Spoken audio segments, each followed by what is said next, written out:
Hello, we are Disenyo. At gmail.com. So, hello, I'm Derek. I'm the... Shit, Paolo pala dapat. Paolo, I'm the marketing. Kevin, design partner. Hello, Kevin. Hello, Paul. How are you today? Ikaw, paano ikaw, tol? Arnino, designer. Arnino, hi.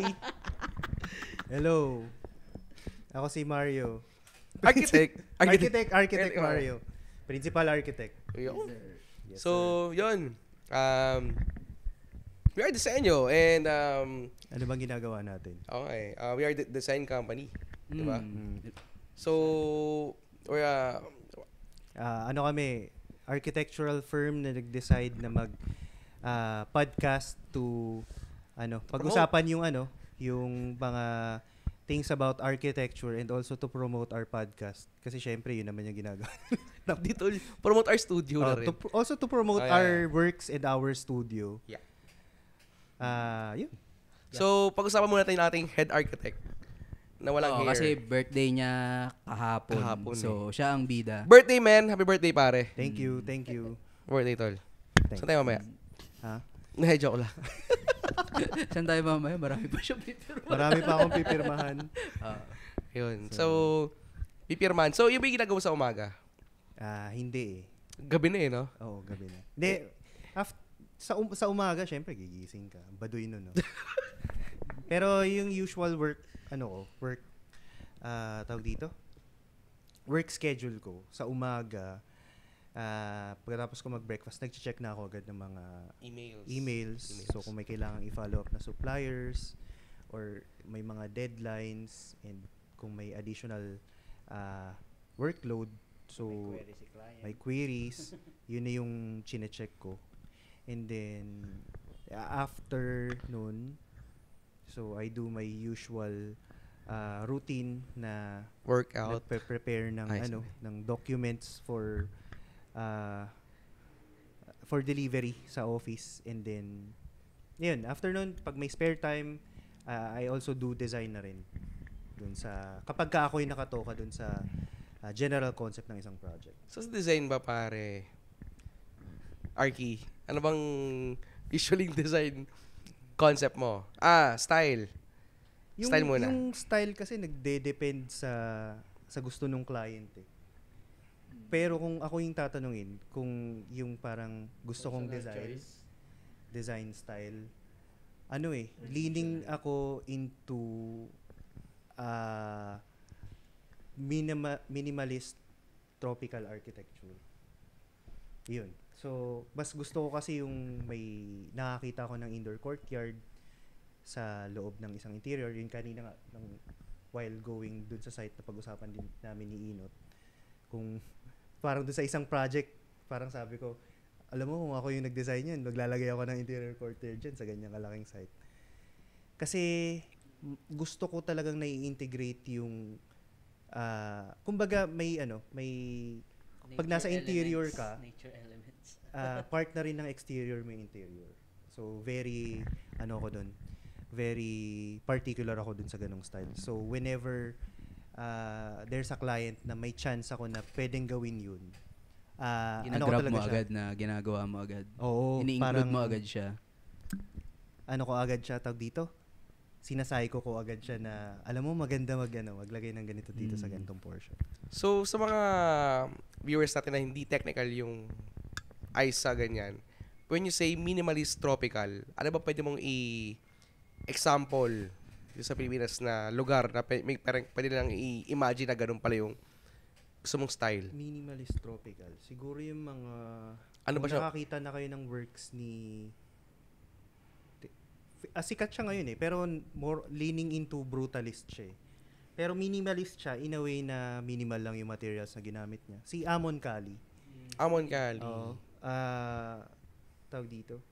Yung tropical siya in a way na yung natural ventilation, natural light na incorporate na dun sa design. Yung minimalist niya, yung bare materials lang yung gamit, natural materials lang. And then wala masyadong anik-anik ba sa interior design. Also, yung mga works, heavily influenced ako ni Ed Calma. Yung mga works niya yung palagi kong tinitingnan kapag ka nagde-design. Siya ba yung sculpture na ngayon? Siya ba yun? Di ko rin alam. Yung anak ba ni Ed Calma yun? Yung nakakilala natin sa CWC. Kay Eames. Oo. Anak niya ba yan? Basta Calma. Siya yung siya yung sculpture na ngayon eh. Parang design ng house niya. I mean, mag-design siya ng house, tapos magalagay siya ng sculpture yung sarili. So, gets mo? So, tsaka sino to? Lagi akong nai-inspire sa works ni si Punong Gary's Place. Sino yung architect nun? Ledesma. Ledesma ata yun. Yun, kung magkakaroon ako ng dream project, gusto ko magkaroon ng ganong project talaga. So, yun. Yun yung style na leaning in. Ako may tanong ako. Paano mo sinisimulan yung paano ang design process mo every time na kakaroon ka ng project na ikaw ang lead? Like, saan mo sinisimulan, for like example, kay client, ano bang? Or pupunta ka pa sa isang lugar, kaya sa design ng process, after, syempre, yung una naman natin ginagawa, bini-briefing natin si client kung ano yung mga requirements niya. Tapos, ini-integrate na natin yung site analysis. Yeah, bukod dun sa mga technical things, kumbaga yung tanong ni KK is yung ikaw mismo. Ano yung orasyon mo? Kasi ako, orasyon... Lagi kong kino-consider syempre yung ito kasi yung process ko eh. So, pagka na-consider mo na lahat ng ini-integrate ko na yung site analysis. Kapag pag inanalyze mo yung site, mare-reconfigure mo yung how you design yung space. And then, syempre, kapag na-reconfigure mo na siya, dun mo na i-incorporate yung kung itong space ba to, papasok ba dito yung gusto ni client. Na mas maximize yung area na yun. Tapos, pagdating naman sa style, kapag model ko na siya,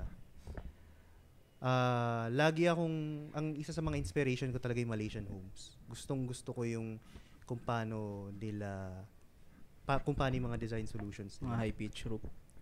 Hindi naman eh. Sa interior, yung paggamit nila ng natural na materials. Yung laro sa interior nila na parang hindi lang. Kaya mahilig ako maglagay din ng interior courtyard kasi parang nasa-separate mo yung each area na parang may kwento ba. Ayun. So, siguro may i-relate ko siya nung dinesign ko yung project natin sa May Kawayan. Na parang instead of yung original concept niya is open plan lang. Parang ang ginawa natin instead of open plan, ginawa pa rin natin siyang tawag dito? Ginawa natin siyang sunken living room. Para at the same way, open plan pa rin siya na at least may kwento pa rin na kahit nandun ka sa portion na dun sa swimming pool nila, pagka gusto nilang manood ng TV, hindi obstructing yung nasa living room ka. Parang may illusion ka na naka-connect pa rin yung outdoor mo dun sa interior, na hindi mo napapansin yung living area mo dun. So, yun. Ganun. Tapos, siguro, after sabihin natin yan once na na-determine mo na or na zone mo na yung mga pag-layout ng mga rooms or ng mga spaces mo. So, what's next? Saan ka humuhugot na inspiration when it comes to designing na yung... Inspiration? Oo. Parang parang kunwari, pag artist student ka, parang palaging ang umpisa mong gagawin is mag-isip ka ng design concept and design philosophy. I mean, for example, concept. Yeah, kunyari, I mean, masyado ba seryoso? paano ko ba, example for me, nag-start ako, I mean, ano na to, workflow na to. I mean, literal na nagtatrabaho na ako sa PC. Sinisimulan ko siya, syempre may site na tayo, naka-layout na siya, naka-plot na siya. So, kinukuha ko agad yung mga available spaces lang na magagamit natin for the, so, ima-minus ko na lahat ng setbacks. Then, doon na ako mag-start na mag-plan kung saan, saka ko na i-consider kung saan yung site analysis natin. So, doon ako nag-start. Then, from there, saka ko lang madi-distinguish kung ano yung magiging itsura niya from the outside. So, yun yung parang pinaka-process ko. Ikaw ba, paano yung ganun mo? I mean, anong inuuna mo? Saan nagre-revolve usually? Saan ka nag-start? Sa living room ba? Or ano? So, parang ano ba? Damo ba yung una mong design? Damo? Tawag dito. Garden. May mga times kasi na kapag sinabi pa lang ni client yung mga gusto nila, parang automatically napipicture out ko na siya. Na ito yung... Nakikita mo agad, di kasya to eh. May ganun. Pasok sa budget. dumating din ba sa'yo 90 square meter, 5 bedroom. Hindi, ano naman syempre tayo as professional, kapag ka nagbanggit ng unrealistic expectation si client, dapat frank din tayo na hindi yan mangyayari or unrealistic yung budget nila.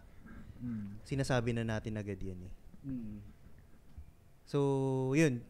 Ano yung sa'yo? Ano nga ba yung totoo? Siyempre as architects, di ba? May solution makers may kayo mga times na pag kunwari, dinidescribe pa lang kasi sa'yo ni client yung gusto nilang mangyari. Ang approach ng utak ko dyan, para siyang jigsaw puzzle. Na parang binigay lang sa'yo lahat. Tapos, may clear picture ka na ng kung ano yung gagawin mo. Ngayon, i-assemble mo na lang siya kapag pinaplan mo siya. And then, yun din, usually kapag ka kasi una sa lahat, kukunin ka ni client mo dahil sa kung sino ka, kung ano yung kaya mong gawin, kung ano yung design style mo. So, tingin ko naman yung mga clients na nag-hire sa atin is gusto nila yung aesthetic ng gawa natin. Kaya mas madali silang makatrabaho. So, yun. Kasi may kita pa, unang-una, may kita nila yung works natin sa social media, syempre. Doon sila mag-i-inquire. Yun naman din ang doon first step ni client pag nag-hire siya ng professional eh. Kung itong professional ba to, is magja-jive ba siya sa gusto? Kasi isipin mo. I think as a client din, yun din yung i-consider nyo while choosing your architect. Kung magko-connect ba yung soul mo dun sa soul nung i-hire mo. Kung soulmate yun din yung pinag-usapan natin kanina eh, 'di ba? Sa sasakyan. Kasi mas madaling makatrabaho ang isang tao kapag kaibigan mo siya. Kapag same kayo ng wavelength. Kasi same kayo ng patutunguhan. I mean, sa akin, totoo. Actually, hindi naman yung parang sobrang lalim na, yun nga, parang parang soulmate kayo. Pero in a way, mas madaling katrabaho yung alam niya na yung gusto niya. I mean, for example, may mga clients tayo na kinuha na tayo and alam niya na yung gusto niyang ilagay doon, alam niya na yung finishes na gusto niya, alam niya na yung tiles, alam niya na yung, for example lang mga ganyan, alam niya na yung, mas madali kasi may mga naging clients na din ako na, may mga naging clients na tayo na may mga biglang magbabago. I mean, medyo siya. Which is hindi naman maiiwasan. Hindi naman maiiwasan, pero mas smooth yung ride ng process ng pagde-design once alam na rin ni client ko ano yung gusto niya. Pero minsan kasi, syempre sa pag-designer ka, yung client naman is hindi niya kayang express lahat ng gusto nila eh. So, yun yung trabaho mo para ikaw yung mag-figure out kung paano mo huhugutin sa kanya yung talagang gusto niya. Yun nga yung parang sinasabi ni Mario na kung yung kaya nga, they're giving you kasi their trust eh. Tawag dito, hindi lang tayo dapat maging designer. Hindi lang tayo dapat maging architect. Mas broad. Ngayon sa 10 years kong pagiging professional as a licensed architect. 10 years? 2017 pala ako, no? Minus, di ako marunong sa math eh. Tanda na natin. Yun yung isa sa mga na-realize ko ngayon na na hindi lang tayo architect. Kumbaga parang psychologist din tayo kasi dapat iniisip din natin yung iniisip ng client mo. Kailangan mo siyang maintindihan psychologically. Oo. And Laging kung may anong ganun ko. nagre-relate Tsaka, sa kanyang siguro based on my experience dito sa simula nung nagtayo tayo nito. Siguro kapag nagpapatayo ka ng bahay, hindi nagpapatayo. I mean, pag nagpabadesign ka ng bahay, ikaw mismo, magulo yung utak mo. Kasi parang andito ka na sa part ng mo na nagpapadesign ka na. So parang lahat gusto mong ilagay.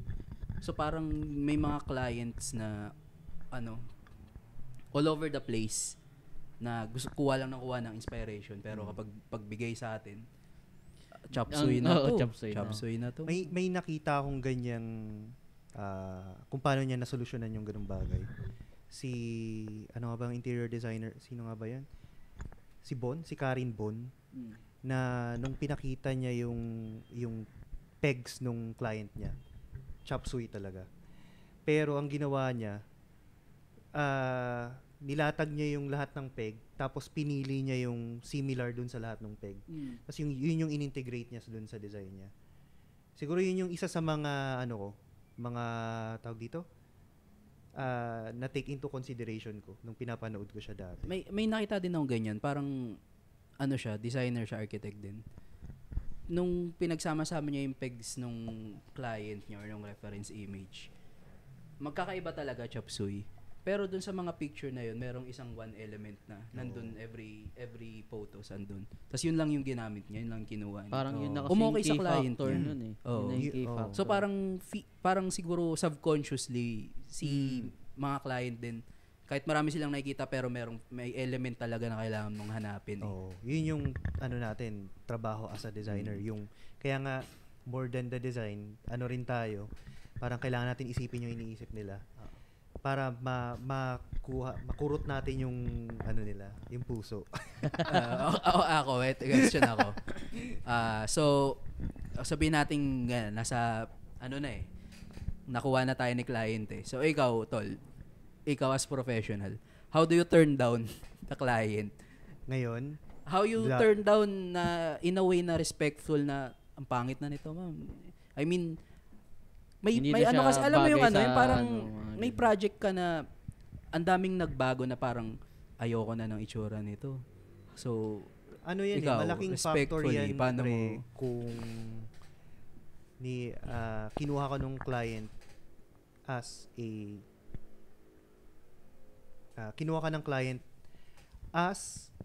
a professional na nirerespeto yung brand mo.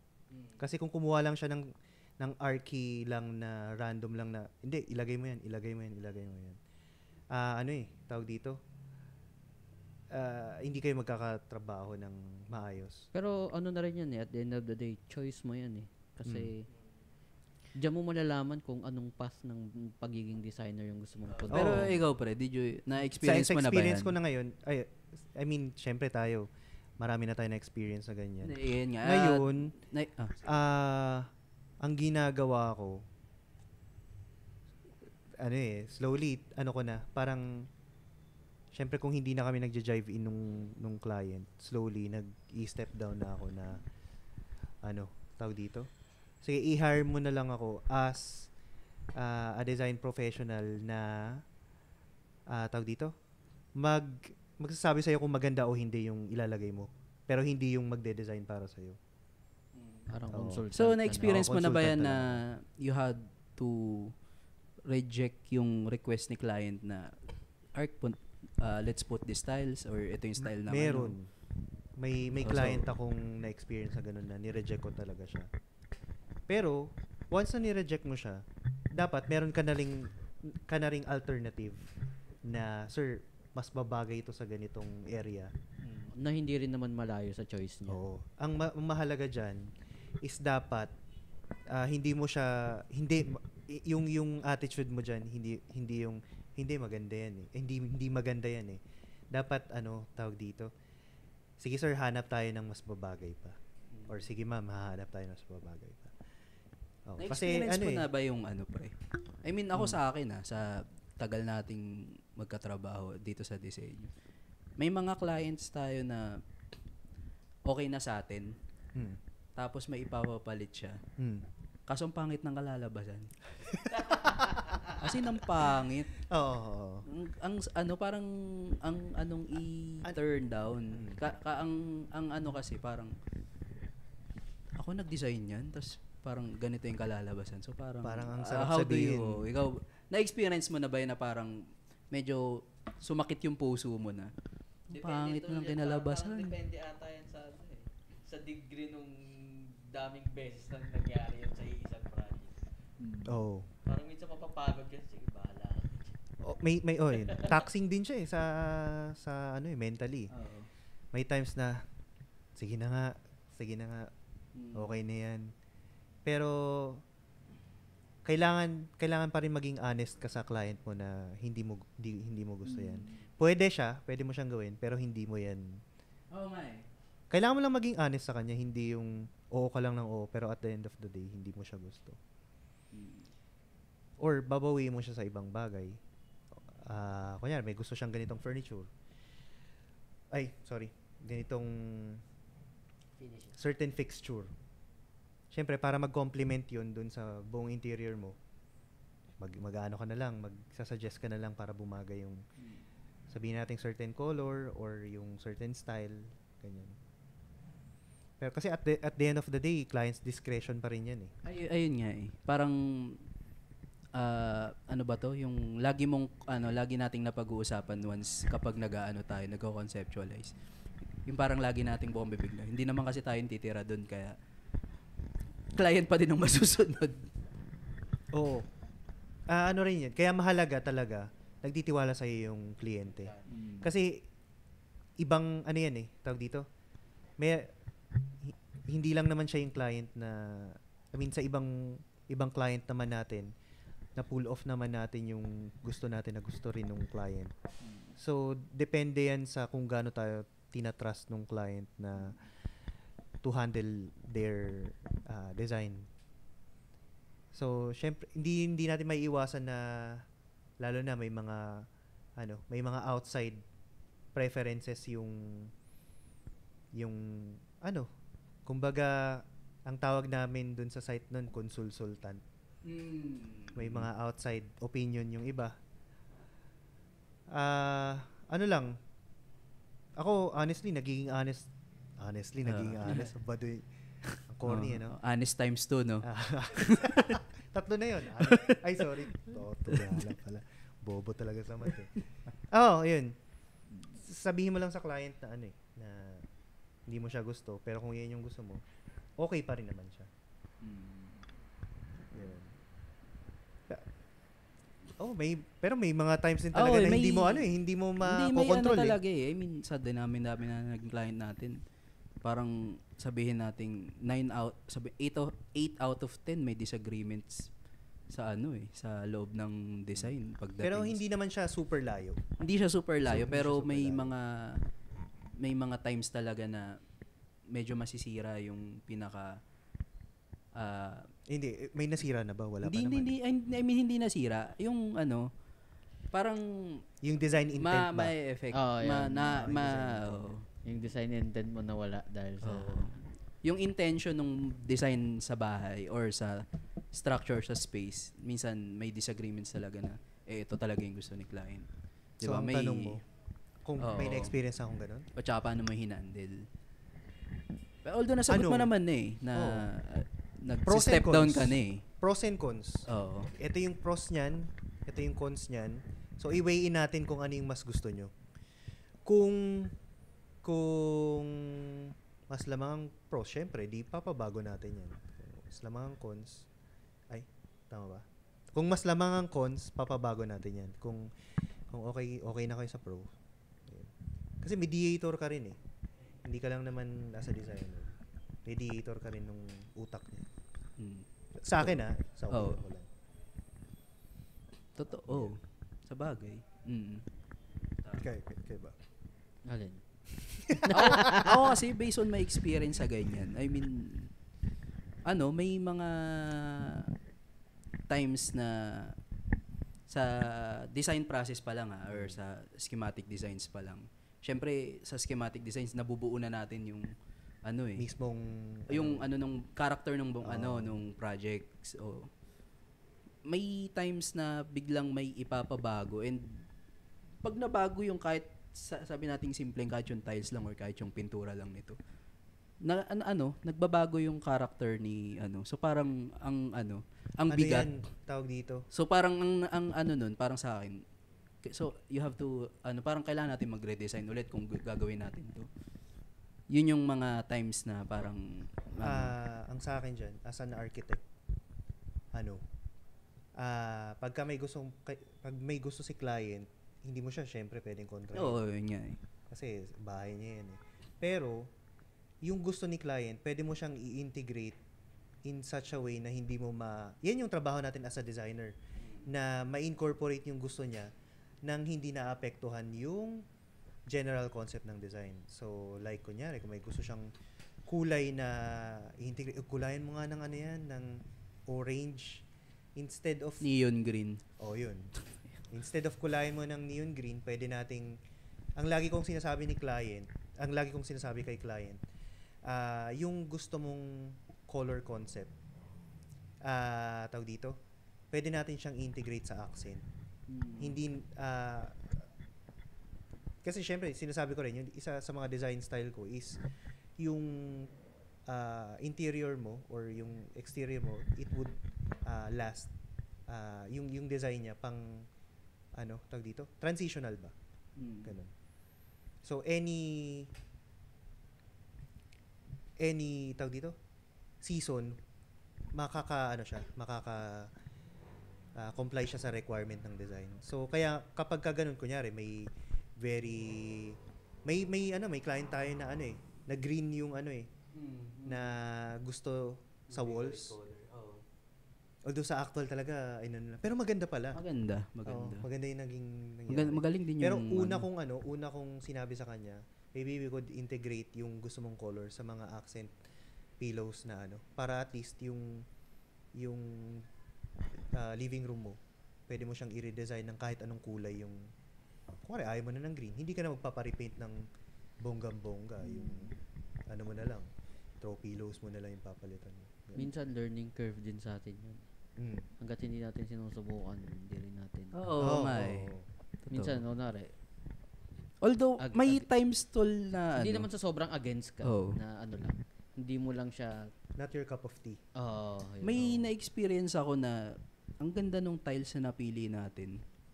Or, wag natin napili kasi usually naman may mga times na si client yung okay yung napili ni client, approve sa atin. Pero once na nalagay sa sa site, parang nagbabago yung itsura niya. Iba na yung dating. May learning curve akong ganun eh. I mean, na-realize ko din nga. meron akong times na pagka nagustuhan nung unang pumili, sige, lagay mo na yan. Yung ganun. Without even considering yung parang yung haspe niya pala kapag kanya-apply mo. Hindi pala siya babagay. Hindi maganda. Kasi pero yun kasi kapag taxing na yung kumbaga hindi na siya align sa mo. Parang nako-consume na masyado yung energy mo. Na parang sige, gawin mo na lang yan. So, babawiin ko na lang sa ibang bagay. Ano rin siya, tawag dito? Siguro, kasi pa naman tayo eh. Kumbaga, very young pa tayo sa sa profession eh. So, ayun. Kaya ganun pa yung approach natin. Pero, since very aware na tayo sa mga ganong bagay. Hindi na natin siya ginagawa. Kaya na-appreciate ko din yung yung mga talagang specializations. Ay, sabihin na natin yung mga license na interior designer lang talaga yung trabaho. Kasi mas ang mata nila. Yung kahit hindi pa nakakabit. Mas nakikita nila yung future ko na magiging itsura niyan. Tayo rin naman. Pero I mean, pero kasi hindi, sila, talagang sila. Mas kasi. Mas in-depth in kasi sila. mata nila in details. Saka mas small space kasi yun. Yun yung nakakabilib doon kasi hindi mo small space siya pero maraming items, Ang daming details. Daming details. Mas nabubuo nila sa Isip niya. Kaya maganda talaga work hand in hand kayo with Ganda the right talaga hire a professional. with the right professional. Kasi tayo, as Arky, syempre, minsan, hindi naman natin talaga specialize ang interior design eh. Kasi may iba rin tayo iniisip eh. Yung general planning, yung electrical, plumbing, sanitary, structural. So, minomonitor din natin yan bukod dun sa architectural and interior. So, maganda talaga, may bukod, kasi tayo parang tayo yung nasa taas.